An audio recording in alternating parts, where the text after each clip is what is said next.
প্রত্যেকটা দেশে যখন এরকম বর্ষণ হয়, আপনি আজকে যদি টিভি খুলে থাকবেন আপনি দেখবেন পৃথিবীর অন্যান্য দেশে হচ্ছে এর চেয়ে অনেক বেশি হয়েছে, যে পাহাড় ধসে গেছে, ল্যান্ডস্লাইড হচ্ছে।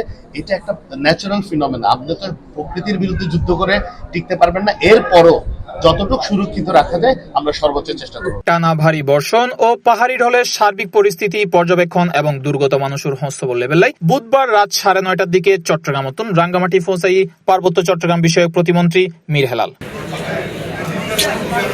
তে শহরের ভেদভেদী এলাকার বন্যা ও দুর্যোগে ক্ষতিগ্রস্ত মাইনচুল্লাই খোলা আশ্রয় কেন্দ্র পরিদর্শন করে।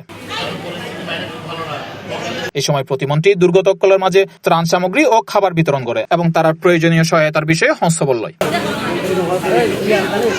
প্রধানমন্ত্রীর সরাসরি নির্দেশনায় রাঙ্গামাটি, খাগড়াছড়ি, বান্দরবনল্লায় মোট 1300 মেট্রিক টন চাল বরাদ্দ করা হয়। এর বাইরেও দুর্গত মাইনচুল্লায় নগদ সহায়তার ব্যবস্থাও রাখা আছে। এই সরকার জনগণের প্রত্যক্ষ ভোটে নির্বাচিত সরকার, রাতের নির্বাচনের নির্বাচিত সরকারও নয়, আমি নামি ভোটে নির্বাচিত সরকারও নয়।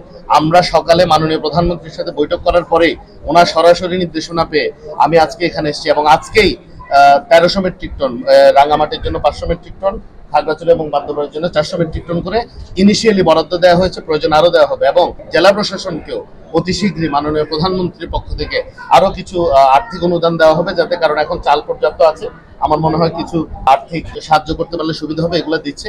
এবং এটা যে স্থায়ী সমাধান, এই জন্য আমাদের সরকার, আমাদের পার্বত্য চট্টগ্রাম বিষয়ক মন্ত্রণালয় ঐকান্তিক প্রচেষ্টায় কাজ করছে। ঝুঁকিপূর্ণ এলাকার বসবাসকারী মাইনচুল্লায় আশ্রয় কেন্দ্র, খাবার, বিশুদ্ধ পানি, স্বাস্থ্যসেবা এবং প্রয়োজনীয় সুযোগ সুবিধার ব্যবস্থা করা হয়। দুর্যোগ মোকাবেলায় সরকার, জেলা প্রশাসন, সেনাবাহিনী, পুলিশ, ফায়ার সার্ভিস এবং অন্যান্য সংস্থা সমন্বিতভাবে কাজ করে। পরিস্থিতি স্বাভাবিক নন পর্যন্ত ত্রাণ, উদ্ধার ও পুনর্বাসন কার্যক্রম অব্যাহত থাকিবে। ইনশাআল্লাহ আমরা এই অঞ্চলের সকল সমস্যা দূর করে এই অঞ্চলের মানুষের জীবনমান উন্নয়নে আমরা সচেষ্ট থাকব এবং এই অঞ্চলটাতে 12টি জাতিগোষ্ঠী, বাঙালি সহ সবাই যেন সম উন্নয়নের অধিকারী হয়, সবার জীবনমানের জন্য সম উন্নয়ন হয়।